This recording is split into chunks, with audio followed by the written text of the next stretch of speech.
పహల్గామ్ ఉగ్రదాడి తర్వాత పాక్పై మరిన్ని చర్యలకు కేంద్రం సిద్ధమవుతోంది. ప్రతీకారం తీర్చుకునేందుకు భారత్ వేగంగా నిర్ణయాలు తీసుకుంటోంది. అయితే సరిహద్దులో భద్రతా సైనిక సన్నద్ధతపై కేంద్రం దృష్టి సారించింది. సైనిక దళాలకు పూర్తి స్వేచ్ఛ ఇస్తున్నట్లు కేంద్రం ప్రకటించింది. అత్యవసర సమయాల్లో సైనికులు నిర్ణయం తీసుకోవచ్చని కేంద్రం వెల్లడించింది. పహల్గామ్ ఉగ్రదాడికి పాల్పడిన టెర్రరిస్టుల అంతు చూసేందుకు భద్రతా దళాలు సిద్ధమయ్యాయి. ఈ మేరకు త్రివిధ దళాధిపతుల సమావేశంలో ప్రధాని మోదీ కీలక వ్యాఖ్యలు చేశారు. కఠిన పరిస్థితుల్లో సైన్యం సొంతంగా వ్యవహరించవచ్చని చెప్పారు. ప్రత్యర్థులకు ఎలాంటి జవాబు ఇవ్వాలన్నా దానిపై సైన్యానికి పూర్తి స్వేచ్ఛ ఉంటుందన్నారు. అసలు సైనిక దళాలకు పూర్తి స్వేచ్ఛ అంటే ఏంటి? దశల వారీగా నిర్వహిస్తున్న సమావేశాలు పాక్తో భీకర యుద్ధానికేనా? భారత్ పాక్ సరిహద్దుల్లో తాజా పరిస్థితి ఏంటి? ఆర్ఎస్ఎస్ చీఫ్ తోనూ ప్రధాని మోదీ సమావేశం దేనికి సంకేతం? యుద్ధం జరిగితే ఎన్ని రోజులు సాగుతుంది? ఈ యుగం యుద్ధాలది కాదన్న మోదీ కామెంట్స్ తో పాక్కు మినహాయింపు ఇచ్చేసినట్టేనా?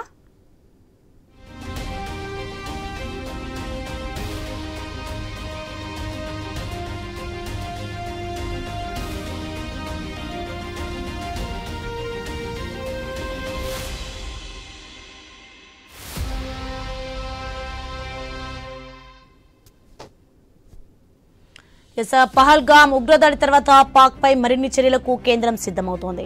ప్రతీకారం తీర్చుకునేందుకు భారత్ వేగంగా నిర్ణయాలు తీసుకుంటోంది. సరిహద్దులో భద్రతా సైనిక సన్నద్ధతపై కేంద్రం దృష్టి సారించింది. సైనిక దళాలకు పూర్తి స్వేచ్ఛ ఇస్తున్నట్లు కేంద్రం ప్రకటించింది. అత్యవసర సమయాల్లో సైనికులు నిర్ణయం తీసుకోవచ్చని కేంద్రం వెల్లడించింది. పహల్గామ్ ఉగ్రదాడికి పాల్పడిన టెర్రరిస్టుల అంతు చూసేందుకు భద్రతా దళాలు సిద్ధమయ్యాయి. ఈ మేరకు త్రివిధ దళాధిపతుల సమావేశంలో ప్రధాని మోదీ కీలక వ్యాఖ్యలు చేశారు. కఠిన పరిస్థితుల్లో సైన్యం సొంతంగా వ్యవహరించవచ్చని చెప్పారు. ప్రత్యర్థులకు ఎలాంటి జవాబు ఇవ్వాలన్నా దానిపై సైన్యానికి పూర్తి స్వేచ్ఛ ఉంటుందన్నారు. అసలు సైనిక దళాలకు పూర్తి స్వేచ్ఛ అంటే ఏంటి? దశల వారీగా నిర్వహిస్తున్న సమావేశాలు పాక్తో భీకర యుద్ధానికేనా? భారత్ పాక్ సరిహద్దులో తాజా పరిస్థితి ఏంటి? ఆర్ఎస్ఎస్ చీఫ్ తోనూ ప్రధాని మోదీ సమావేశం దేనికి సంకేతం? యుద్ధం జరిగితే ఎన్ని రోజులు సాగుతోంది? అసలు ఈ యుగం యుద్ధాలది కాదన్న మోదీ కామెంట్స్ తో పాక్కు మినహాయింపు ఇచ్చేసినట్టేనా?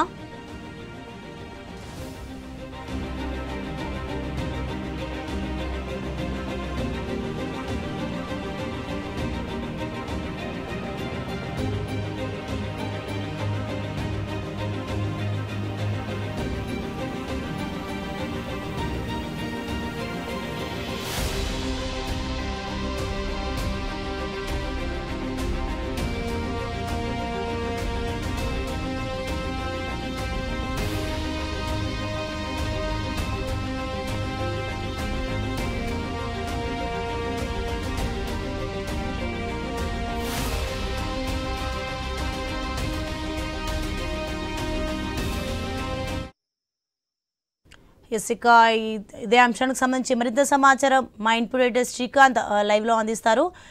Srikanth, over to you. ఏదైతే ఉగ్రదాడి పహల్గామ్ లో జరిగిందో ఆ జరిగిన తర్వాత భారతదేశం దాన్ని చాలా సీరియస్ గా తీసుకుంది. ఇప్పటికే పాకిస్తాన్ సంబంధించినటువంటి వీసాలన్నీ కూడా రద్దు చేయడం జరిగింది. పాకిస్తానీలు ఎవరైతే ఉన్నారో భారతదేశంలో వాళ్ళంతా తిరిగి వెళ్లిపోవాలంటూ కూడా ఆదేశం జారీ చేయడం జరిగింది. చాలా మంది ఎవరైతే అంటే అక్రమంగా చొరబడ్డ వాళ్ళు ఉన్నారో వాళ్ళందరినీ కూడా గుర్తించి ఎక్కడికక్కడ వాళ్ళని పంపిస్తున్నటువంటి పరిస్థితులు కూడా కనిపిస్తున్నాయి. సింధు నదీ జలాల ఒప్పందాన్ని కూడా రద్దు చేసుకోవడం, సో ఇట్లా అన్ని కఠిన నిర్ణయాలు తీసుకుంటూ భారత్ ముందుకెళ్తున్నటువంటి టైంలో ప్రధానమంత్రి నరేంద్ర మోడీ చేస్తున్నటువంటి వరుస సమీక్ష సమావేశాలు ఇక యుద్ధానికి సిద్ధమవుతోందా అన్నట్టు కనిపిస్తోంది. ఇప్పటికే భారత ఆర్మీకి త్రివిధ దళాలకు ఫ్రీ హ్యాండ్ ఇవ్వడం జరిగింది. సో వాళ్ళ నిర్ణయం వాళ్ళు తీసుకోవచ్చు, ఎట్లాంటి నిర్ణయం అయినా తీసుకోవడానికి ఇబ్బంది ఏం లేదంటూ కూడా ఇప్పటికే ఫ్రీ హ్యాండ్ ఇచ్చారు ప్రధానమంత్రి నరేంద్ర మోడీ. సో ఇట్లా నేపథ్యంలో ఆర్మీ ఏం చర్యలు తీసుకోబోతోంది, నేవీ ఏం చర్యలు తీసుకోబోతోంది, త్రివిధ దళాలు ఎట్లాంటి నిర్ణయాలు తీసుకోబోతున్నాయి అనేది కూడా చూడాల్సినటువంటి అవసరం ఉంది. సో ఇట్లా నేపథ్యంలో ఇప్పటికే అటు అంటే ప్రధానమంత్రి నరేంద్ర మోడీతో పాటు Amit Shah, at same time Doval, ఇంకా ఆర్థిక శాఖ మంత్రి నిర్మలా సీతారామన్, రక్షణ శాఖ మంత్రి రాజ్నాథ్ సింగ్ అందరూ కూడా వరుస సమావేశాలు జరుపుతా ఉన్నారు. సో జరుపుతున్నటువంటి క్రమంలో భారత్ ఆర్మీకి ఫ్రీ హ్యాండ్ ఇవ్వడం ఎట్లాంటి పరిణామాలు ఉండబోతున్నాయి, సో సైనిక దళాలకు పూర్తి స్వేచ్ఛ ఇస్తే ఎట్లాంటి పరిణామాలు ఉంటాయి అన్నది మాత్రం చూడాల్సినటువంటి అవసరం ఉంది. సో ఎట్లా ఉండబోతోంది? సో ఇప్పటికే పాకిస్తాన్ ఉంటుంది 24 నుంచి 36 గంటల్లో భారత్ మా పైన యుద్ధానికి సిద్ధమవుతోంది, దాడికి ప్రయత్నాలు చేస్తోంది. ఒకవేళ అదే జరిగితే కనుక ఆ దాడుల్ని మళ్ళీ తిప్పి కొడతాం, ప్రతి దాడులు కూడా చేస్తాం పాకిస్తాన్ అంటూ కూడా ఇప్పటికే పాకిస్తాన్ నుంచి వినిపిస్తున్నటువంటి మాటలు. సో నిజంగానే భారతదేశం 24 నుంచి 36 గంటల్లో దాడి చేయడానికి సిద్ధమైందా? పాకిస్తాన్ మీద సైనిక చర్యకు దిగేటువంటి అవకాశం ఉందా? భారత ఆర్మీకి, త్రివిధ దళాలకు ఫ్రీ హ్యాండ్ ఇవ్వడం, పాకిస్తాన్ చేస్తున్నటువంటి ఆరోపణలు, అనుమానాలు ఏం జరగబోతుంది అన్నటువంటి ఒక ఉత్కంఠ, ఒక క్యూరియాసిటీ మాత్రం కనిపిస్తుంది. మాట్లాడదాం. మన్య కోటేశ్వరరావు గారు, అట్లాగే బండ రామ్మోహన్ రావు గారు, రాజకీయ విశ్లేషకులు మనతో పాటు అందుబాటులో ఉన్నారు. ముందుగా రామ్మోహన్ రావు గారు, good morning. Good morning Srikanth. Good morning Rammohan Rao గారు. సో భారత సైనికులకు ఫ్రీ హ్యాండ్ ఇవ్వడం, త్రివిధ దళాలకు ఫ్రీ హ్యాండ్ ఇవ్వడం అంటే ఏంటి, ఎట్లా చూడొచ్చు? ఇప్పటికే పాకిస్తాన్ ఆరోపిస్తోంది 24 నుంచి 36 గంటల్లో పాకిస్తాన్ మీద సైనిక చర్యకు దిగేటువంటి అవకాశం ఉంది అని పాకిస్తాన్ ఆరోపిస్తోంది. తమకు ఒక రహస్య సమావేశం కూడా వచ్చింది. ఒకవేళ సైనిక చర్య భారతదేశం తీసుకుంటే కనుక ఖచ్చితంగా మళ్ళీ తిరిగి ప్రతిదాడి చేస్తామంటూ కూడా ఇప్పటికే పాకిస్తాన్ చేస్తున్నటువంటి కొన్ని ప్రకటనలు కనిపిస్తున్నాయి. సో ఎట్లా చూడొచ్చు, ఏం జరగబోతోంది? పాకిస్తాన్ ఆరోపిస్తున్నట్టు ఇప్పుడు వరుస సమావేశాలు జరుగుతున్నది చూస్తున్నాం. సో సిద్ధమవుతున్నావా యుద్ధానికి? శ్రీకాంత్ గారు, మీకు కోటేశ్వరరావు గారికి మనకు 5 స్పేట్ల నమస్కారం. ఇది ఓ సామెత చెప్పొద్దుగా చెప్తున్నాను. మగాన్ని కొట్టి మగసాలకు ఎక్కినట్టు అంటున్నాను. ఇది పాకిస్తాన్ పరిస్థితి. కొన్ని సామెతలు వాడొద్దు కానీ తప్పనిసరి వాడుతున్నాను. అందుకని నేను ఏమంటున్నానంటే, ఇప్పుడు తానే ఉగ్రవాద దాడి చేయించింది, ఆ దాడుల కోసం వెతుకుతున్నాం మనం. అటువంటి పరిస్థితుల్లో తానే ముందుండి యుద్ధం రాబోతుంది అంటే చూడండి, మనం తీవ్రమైన చర్యలు లేకుండా కేవలం ఒక సింధు నదీ జలాల ఒప్పందాన్ని సస్పెన్స్ లో పెట్టాం, అభ్యన్స్ లో పెట్టాం అంతే. మిగతా అన్ని కూడా సహజంగా చేసేటి, రాజధాని పంపడం ఇవన్నీ కూడా సహజంగా చేసేటి. మన యాక్షన్ మొదలు పెట్టలే. యాక్షన్ మొదలు పెట్టక ముందే కొందరు ఏం చేస్తారంటే, పిల్లలను కొడతా అనగానే కొట్టక ముందు ఏడుస్తుంటారు. అట్లా ఉంది పరిస్థితి. కొట్టక ముందు ఏడుచుడు కాదు, కొట్టక ముందే తిరగబడ్డాం. మనం కొట్టక ముందే ఉల్టా తిరగబడ్డాం అంటాం. ఖచ్చితంగా పాకిస్తాన్ చర్యలు కనిపించాల్సిందే. దానికి తగ్గట్టుగానే మోడీ గారి వ్యాఖ్యలు పూర్తిగా సమర్థిస్తున్నాను. మోడీ గారు ఈ యుద్ధం పరిష్కారం కాదని మాట కరెక్ట్ అంటున్నాను. మొదటి నుంచి కూడా కోటేశ్వరరావు గారిని మొదటి నుంచి వాళ్ళ నుంచి అదే మాట్లాడుతున్నాం కదా. సమస్య కాదు యుద్ధం, పిల్లల ఆట అంతకంటే కాదు. యుద్ధం పిల్లల ఆట లాంటిది కాదు. వారు స్వాతంత్రం ఇచ్చిన సైన్యానికంటే పాకిస్తాన్ లాంటి స్వాతంత్రం కాదు. పాకిస్తాన్ లో సైన్యానికి కదా అరాచకం అది. సైన్యమే మొత్తం రాజ్యం చేస్తుంటది. మనం అట్లా కాదు. కొన్ని నిర్ణయాలు తీసుకోవడంలో వ్యూహాత్మకంగా సైన్యానికి ఉన్నంత అనుభవం మనకు ఉండదు. మనం దిశానిర్దేశం చేసి ఇక్కడ కొట్టు అక్కడ వెనక్కి రాని మనం చెప్తే కరెక్ట్ కాదు కదా. అదే ఆ మాటే అన్నాను. ఎక్కడ తగ్గాలో తెలవాలి, ఎక్కడ పెరగాలో తెలవాలి. కనుక సైన్యానికి ఆస్పాసనాన్ని తెలుసుంటాయి. ఎక్కడ మనం అయితే గట్టిగా దెబ్బతీయగలుగుతాం, ఎక్కడైతే మనం వెనక్కు రాగలుగుతాం అనే దాన్ని మనం గట్టిగా అర్థం చేసుకొని చేస్తారు. కనుక సైన్యానికి అప్పచెప్తున్న సర్వస్వతంత్రం అంటే అది నా ఉద్దేశం. ఏంటంటే అంతకంటే ఎక్కువేం కాదని నేను అంటున్నాను. నెంబర్ 1. రెండోది ఏంటంటే, వరుస సమావేశాలు కూడా ఈ యుద్ధానికి సన్నద్ధమే. యుద్ధం కాకపోయినా సరే మన సన్నద్ధం లేకపోతే కష్టం కదా. ఉదాహరణ క్రికెట్ లో IPL మ్యాచ్ జరుగుతుంది కనుక నేను ఉదాహరణ చెప్తున్నాను. క్రికెట్ లో బౌలరు ఎంత వెనకపోతారు, ఒక్కోసారి ఫాస్ట్ బౌలర్లు ఇవ్వరు కానీ దూరంగా వెళ్ళి అంటే ఈ క్రీజ్ కంటే 4 ఇంతల దూరం వెళ్ళి బాగా పరిగెత్తుకొచ్చి బంతి వేస్తాడు కదా. మనం అంతే. ఏమంటున్నానంటే, ఈ యుద్ధ సన్నద్ధం అనేది ఖచ్చితంగా వికెట్ తీయడానికి, పాకిస్తాన్ పీచ మార్చడానికి చేసే ప్రయత్నము. ఇందులో శశివేశం ఏం లేవు. కానీ ఈ వారం రోజుల సమయం అంతా ఇటీవల ప్రతిపక్షాలు కూడా కోల్పోతున్నాయని నేను అనుకుంటాను. ప్రతిపక్షాలు ఇటు పక్క రెండు కూడా చూస్తున్నాం కదా. మనం మోడీని ముఖం లేకుండా ఫోటో వేయడము, ఆ తర్వాత వీళ్ళందరూ ఉగ్రవాదులు అనడము, నిన్నటి దాకా మంచిగా ఉన్న దాన్ని మళ్ళీ చెడగొట్టుకుంటున్నాం. ఒకటి మనకు పెద్ద ప్రమాదం తప్పిందంటే, మత కల్లోలాలు జరగకుండా అన్ని పార్టీలు ఏకమైనవి. అసదుద్దీన్ ఓవైసీ అయితే స్పష్టంగా చెప్పిండు, బిలాల్ భుట్టోకు నువ్వు తాతని ఎవరు చంపిండు, నీ తండ్రిని ఎవరు చంపిండు, నువ్వు మీ తండ్రిని ఎవరు చంపిండ్రు, ఏం మాట్లాడుతున్నావు అని భూతోడకాలు అంటారు కదా, ముఖం మీద కొట్టే జవాబు ఇచ్చారు. అట్లాగే మన కశ్మీర్ ముఖ్యమంత్రి చాలా అద్భుతంగా మాట్లాడిన, క్షమాపణ అడగడానికి కూడా నాకు సిగ్గేస్తుంది అని అన్నాడు. వాడిని చూసి బుద్ధి తెచ్చుకోవాలి. మనం కశ్మీర్ అసెంబ్లీని చూసి బుద్ధి తెచ్చుకోవాలి. ఇప్పటికీ పార్లమెంట్ సమావేశం పెట్టలేదు మోడీ గారు. యుద్ధ సన్నద్ధం చేయాల్సిందే, కానీ మోడీ గారు చేయాల్సిన పనులు అసలు పనులు ఇడిచిపెట్టి ఇప్పుడు అప్పుడు బీహార్ ఎన్నికల పర్యటనకు పోతాడు, లేకపోతే ఇప్పుడు యుద్ధ సన్నద్ధం చేస్తున్నాడు అనుకోండి. ప్రతిపక్షాలు అడిగిన మాట అయితే వాస్తవం కదా. ఉభయ పార్లమెంట్ సమావేశపరిచి ఒక తీర్మానం చేయాల్సిన అవసరం ఉంది. అసెంబ్లీ తీర్మానం, జమ్మూ కాశ్మీర్ అసెంబ్లీ తీర్మానం చేసింటే మనం ఎందుకు చేయొద్దు అంటున్నాను. తీర్మానం చేయాలి. ప్రతిపక్షాలు బ్లాంక్ చెక్ ఇచ్చినాయి, ఇవాళ మెల్లగా వాళ్ళు వెనక్కిపోతున్నారు. అట్లాగే నిన్నటి దాకా మద్దతు ఇచ్చిన దేశాలు కూడా చాలా వెనక్కిపోతున్నాయి. మనం వ్యూహాత్మకంగా వ్యవహరించకపోతే ఇంట్లో గెలవాలి. ఇంట్లో గెలిస్తేనే బయట గెలవచ్చు కదా. ఇంట్లో మీగల మూత బయట పలకి మూత ఉండొద్దు కదా.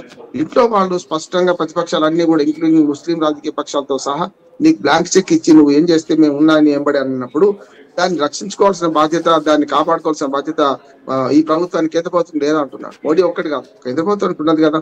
అందుకని నేను ఏమంటున్నానంటే ఆయన సైనిక దళాలకు స్వేచ్ఛ ఇవ్వడం అంటే పరిమిత స్వేచ్ఛనే.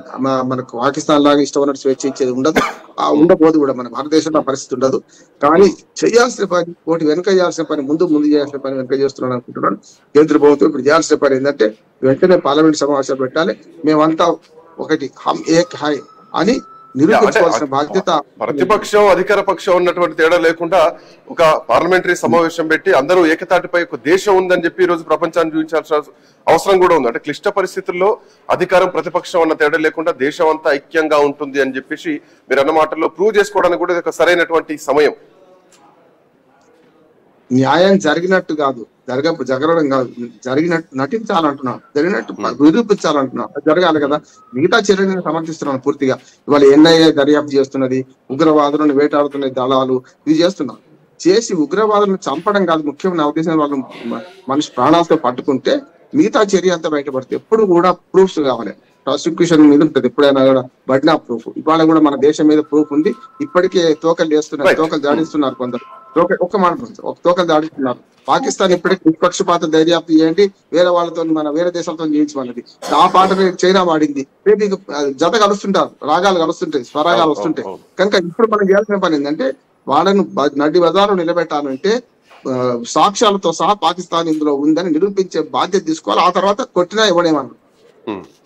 రైట్, 1 సెకండ్ వస్తాను మీ దగ్గరకు. వస్తారు రామ్మోహన్ రావు గారు. మనతో పాటు కోటేశ్వరరావు గారు కూడా జాయిన్ అయ్యారు. మన కోటేశ్వరరావు గారు good morning. Good morning. So ఇప్పటికే సిసిఏ సమావేశం ముగిసిన తర్వాత అటు పార్లమెంటరీ వ్యవహారాల కమిటీ కూడా సమావేశం అవుతుంది. సో దీన్ని సూపర్ క్యాబినెట్ అంటున్నారు. సో ఇప్పటికే నిన్న భారత త్రివేద దళాలకు ఫ్రీ హ్యాండ్ ఇచ్చింది ప్రభుత్వం. మోడీ మీ నిర్ణయాలు మీరు తీసుకోవచ్చు ఆర్మీకి అని చెప్పేసి ఒక ఫ్రీ హ్యాండ్ ఇవ్వడం జరిగింది.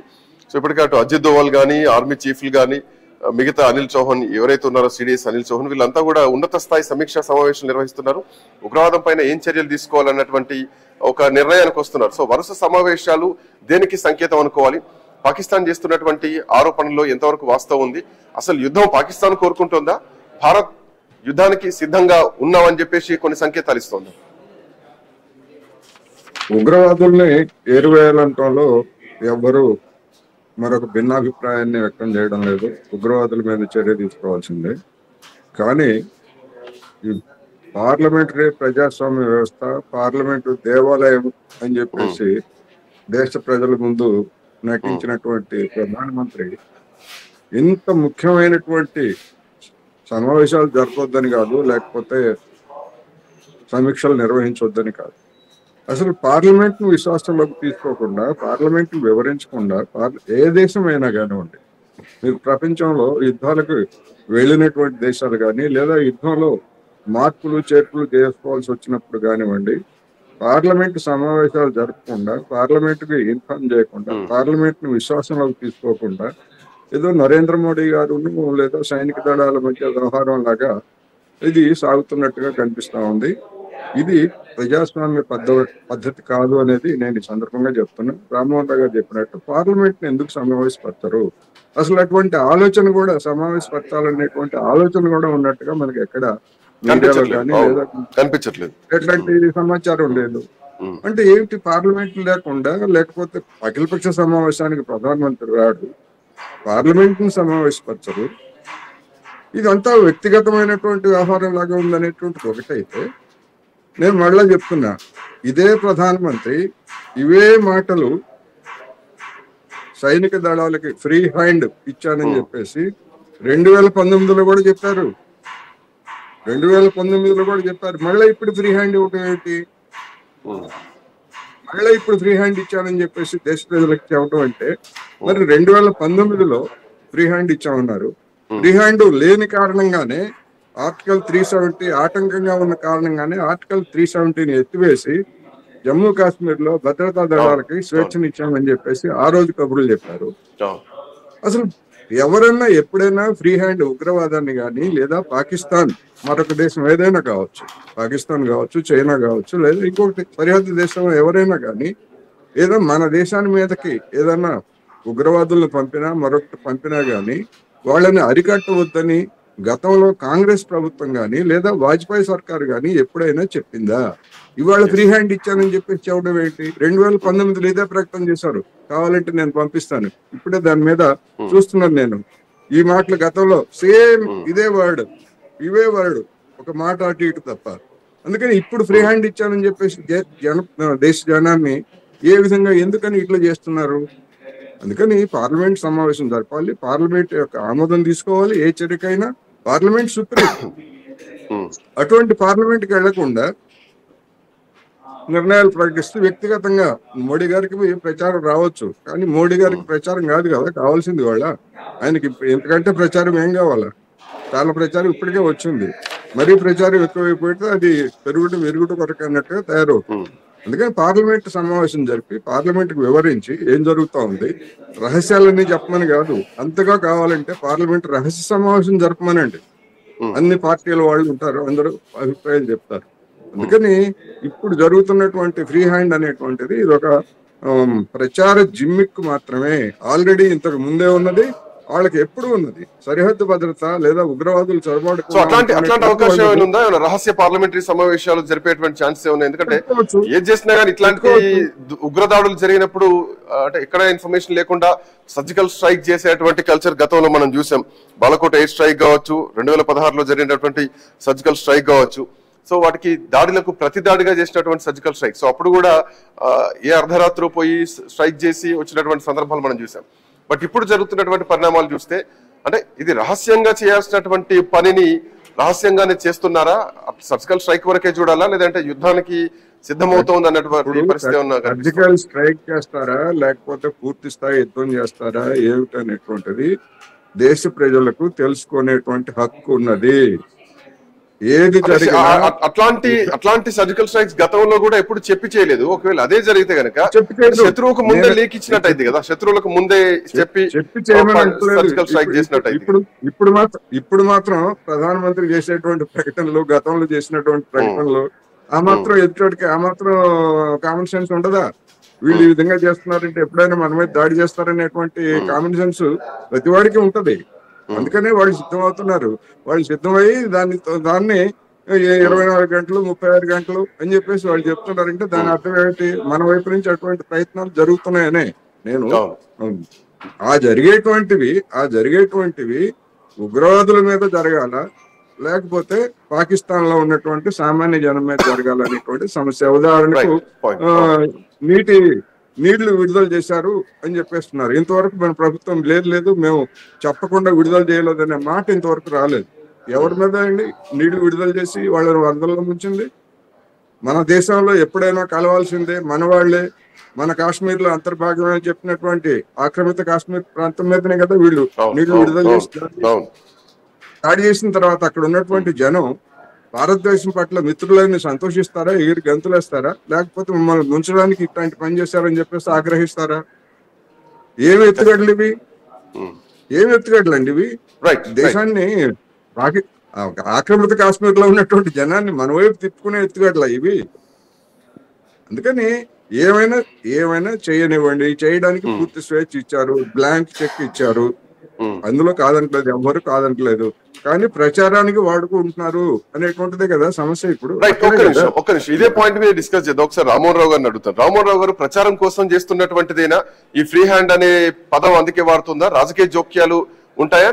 బేసికలీ ఫ్రీ హ్యాండ్ ఆర్మీకి ఫ్రీ హ్యాండ్ ఇస్తున్నారంటే there are some rules and regulations. అంటే ఆర్మీకి సంబంధించినటువంటి సభ్యత నియమాలు కానీ, లేదంటే అంతర్జాతీయ యుద్ధానికి సంబంధించినటువంటి చట్టాలు కానీ, భారత రాజ్యాంగం ఆధారంగా ఏదైతే ఉన్నాయో వాటిపైన మాత్రమే ఖచ్చితంగా పనిచేస్తుంది. బట్ వన్స్ ఫ్రీ హ్యాండ్ ఇవ్వడం వల్ల ఆర్మీకి స్వేచ్ఛగా నిర్ణయాలు తీసుకునేటువంటి అవకాశం ఉంటుంది, స్వతంత్ర నిర్ణయాలకు. అండ్ మోర్ ఓవర్ ఇమ్మీడియట్ నిర్ణయాలు, తక్షణ నిర్ణయాలు తీసుకునేటువంటి వెసులుబాటు కూడా ఉంటుంది. ఎక్కడ కూడా పొలిటికల్ జోక్యం ఉండదు.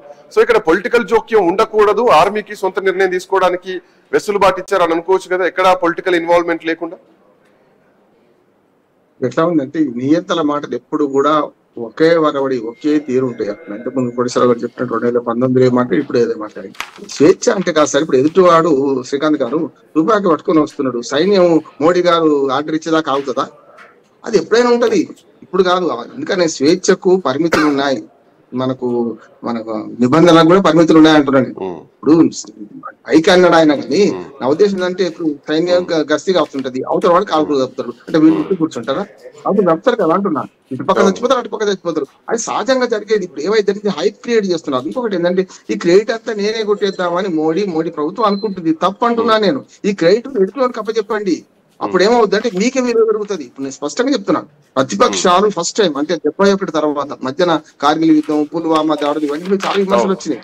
పుల్వామా దాడుల మీద కూడా నీ హైప్ క్రియేట్ చేయడానికి, ఎన్నికలు గెలవడానికి అనే విమర్శలు వచ్చినాయి కదా. ఇప్పుడు అది లేదు కదా. ఇంక్లూడింగ్ ప్రధాన ప్రతిపక్ష కాంగ్రెస్ నుంచి మొదలుపెట్టి ముస్లిం మైనారిటీ పార్టీలు కూడా నీకు మద్దతు ఇస్తూ బ్లాంక్ చెక్ ఇచ్చి నువ్వే రాదు, నువ్వేం చేసినా మొనార్క్ అని అంటున్నది. నువ్వు మొనార్క్ అని అందరూ అన్నాక మళ్ళీ జబర్దస్తుకొని నేనే చేస్తా అన్ని అంటే దార వీరశూర కన్నా అన్ని పాత్రలు నేనే చేస్తా అంటే ఎట్లా అంటున్నాను నేను వాళ్ళని కలుపుకోమంటున్నా. లేకపోతే ఏమైంది అంటే నేను ట్విట్టర్ కలపకపోతేనే కదా నేను ట్విట్టర్ కథలు ఎక్కడ మొదలైనవి. ఆయన మొహం తీసేసి ఎందుకు పెట్టిండు తప్పే, వెంటనే సవరించుకున్నది. కాంగ్రెస్ పార్టీ ఎవడు పెట్టిండో సోషల్ మీడియాలో గమ్మతుంటది, వానికి అప్ప చెప్తారు, వాడు పెట్టేస్తాడు, వానికి వచ్చింది పెట్టేస్తున్నాడు. పెట్టగానే వెంటనే మళ్ళీ ట్విట్టర్ నుంచి తొలగించింది కదా. అది పెట్టంగానే వీడు ఇక్కడ వాడు తయారై మొత్తం అంతా వీళ్ళు ఉగ్రవాదులని ఫోటోలు వేసాను కదా. తప్పు కదా. ఇప్పుడు వీళ్ళు విత్డ్రా చేసుకోలే, ఇంకా వాళ్ళని తీసేసింది కానీ వీళ్ళు విత్డ్రా చేసుకోలే. వాడు తీసేసినప్పుడు వీళ్ళు కూడా తీసేయాలి కదా. పరస్పరం మర్యాదలు ఉంటాయి కదా. నెంబర్ 1 ఏమంటున్నా అంటే మన శ్రీకాంత్ గారు, పాకిస్తాన్ లో అంతర్గత కలహాలు ఉన్నాయి. సింధు ప్రాంతం ప్రజలు కూడా ఒక దేశంలో మేము ఈ దేశంలో ఉండలేము, ఈ దిక్కుమాల దేశంలో మా పంటలను మేము పండియాలి, 70% ఉత్పత్తులు మేము చేయాలి, మొత్తం అంతా వీళ్ళు నాశనం చేస్తున్నారు, సైనిక దళాలకు అప్పచెప్తున్నారు, మమ్మల్ని నాశనం చేస్తున్నారు, రేపు యుద్ధం వస్తే ఎట్లా అని వాళ్ళు మన వైపు సానుభూతితో ఉన్నారు ప్రజలు. అందుకని నేను చెప్తున్నా, వాఘా బార్డర్ అని ఒక 2 కథలు రాసిన. వాఘా బార్డర్ లో సూర్యుడు ఇటు ఉదయిస్తాడు తూర్పున, అటు అస్తమిస్తున్నాడు. పక్షులు ఇటు గూటికి వస్తున్నాయి మేత కోసం, మళ్ళీ గూటికి వాళ్ళకి చేరుతున్నాయి. చంద్రుడు ఇటు ఉదయిస్తున్నాడు, అటు అస్తమిస్తున్నాడు. వాటికి బాటలు లేవు, మనం పెట్టుకున్న బాటలు ఇవ్వండి. వాఘా బాటలు నేను 3 సార్లు పోయినా, అనుభూతిని అనుభవిస్తూ 2 కథలు రాశాడు. నేను స్పష్టంగా చెప్తున్నాను, ఇవాళ సరిహద్దులు మనం గీసుకున్నవే. ప్రజలు అక్కడైనా ఇక్కడైనా ప్రజలే.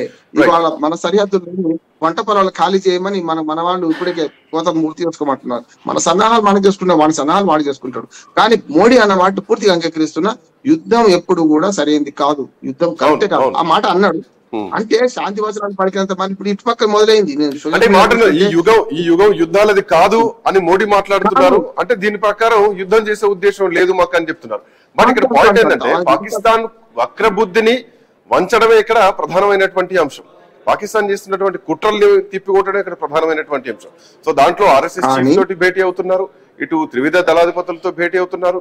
సో ఏదో జరగబోతోంది, ఫ్రీ హ్యాండ్ ఇస్తున్నారు. సో ఈ కామెంట్ కి, ఈ చేసే పనులకి అసలు పొంతం లేకుండా తయారవుతుంది. దీనికి తోడు అటు పాకిస్తాన్ ఇప్పటికే 36 గంటలు 48 గంటల్లో యుద్ధం చేస్తారు మా పైన అని చెప్పేసి వాళ్ళు ప్రకటనలు చేస్తున్నారు. వాళ్ళు అన్ని ఏంటి తొందరపడితే వాడే తొందరపడతాడు. నేను అదే అన్నా కదా, శిశుపాలు తప్పులు 100 కావాలంటే వాళ్ళు మాట్లాడి అలాంటున్నాడు. ఇప్పుడు యుద్ధాల యుగం కాదన్నది కరెక్ట్ అంటున్నాను నేను. ఆ మాట అనడం వెనుక చాలా పరమార్థం ఉంది అంటున్నాను నేను. ఏ మాటకు ఆ మాట మోడీ ఎంత విమర్శించినా ఇక్కడ ఏంటంటే ప్రజల ముందు మేము శాంతియుతంగా ఉంటున్నామని. అంతేందుకు అణు ఆయుధాలు వాడడంలో కూడా ఒప్పందంలో మనం సంతకాలు చేసినాం. అణు ఆయుధాలు మొదలు మనం ఉపయోగించాము కదా. మరి అటువంటిప్పుడు అన్నిట్లా బాగుంది, వాటి రెచ్చగొడుతుంటే రెచ్చిపోవాల్సిన అవసరం లేకుండా మనం సంయమనం పాటిస్తున్నట్టు చెప్పి, ఎప్పుడు బలవంతుడు ఎప్పుడు సంయమనంతో ఉంటాడు, బలహీనుడు ఎప్పుడు ఉల్టా వాడి ఇష్టం ఉన్నట్టు మాట్లాడుతుంటాడు. మాట్లాడియండి అసలేమన్నది. ఇప్పుడు ఆయన మాట్లాడిన మాటల్లో ఇప్పుడు ప్రతిపక్షాలు మళ్ళీ ఈకెళ్ళి కోడిగుడ్డు మీద ఈకెళ్ళి విక్కుతున్నాయి. తప్పు అంటున్నాడు. వీళ్ళే యుద్ధానికి వద్దంటారు, వీళ్ళే యుద్ధం మురుకుమంటారు. ప్రతిపక్షాల పాత్ర కూడా ఇంత దూకుడుగా ఉండొద్దు అంటున్నాను. వీళ్ళు చేయాల్సిన పని ఏంటంటే మోడీ చేస్తున్న తప్పులను క్షమించి మరి బ్లాంక్ తప్పచెప్పారు. దాన్ని కాపాడుకోవాల్సిన, ప్రతిపక్షాలు తనకిచ్చిన మర్యాదను కాపాడుకోవాల్సిన బాధ్యత మోడీ గారికి ఉన్నది. యుద్ధం రావద్దనే కోరుకుందాం, అందరూ కూడా యుద్ధం రావద్దు. యుద్ధం అంటే పోరు నష్టం, పొందు లాభం. మరి యుద్ధం వస్తే మనం కూడా నష్టమైపోతాం. Right, thank you so much Koteswararao గారు, రామ్మోహన్ రావు గారు. సో మొత్తానికి యుద్ధం వస్తుందా, రావట్లేదా, యుద్ధానికి భారత ఆర్మీ సిద్ధమవుతోందా? పాకిస్తాన్ ఇప్పటికే భారత్ 36 నుంచి 48 గంటల లోపు మాపై యుద్ధానికి సిద్ధమవుతోందంటూ పాకిస్తాన్ చేస్తున్నటువంటి ఆరోపణలు ఒక్కదికైతే గనక భారత్ ఇది యుద్ధాల యుగం కాదు, ఈ యుగం యుద్ధాలది కాదంటూ ఇప్పటికే ప్రధానమంత్రి మోడీ చేసినటువంటి కామెంట్స్. మరోవైపు ఇప్పటికే అటు సిసిఎస్ సమావేశం అయింది, సూపర్ క్యాబినెట్ కూడా సమావేశం జరుగుతోంది. సో ఇట్లా నేపథ్యంలో ఏం జరగబోతోంది అన్నటువంటి ఒక ఉత్కంఠ మాత్రం కనిపిస్తోంది.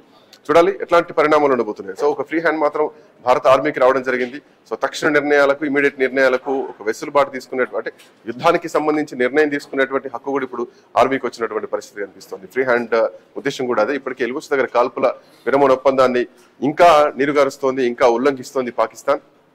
సో ఈ పరిణామాలు ఎట్లా ఉండబోతున్నాయని కూడా చూడాల్సినటువంటి అవసరం అయితే ఉంది. That's all for now. Next updates continue అయితే కీప్ వాచింగ్ ఐ న్యూస్.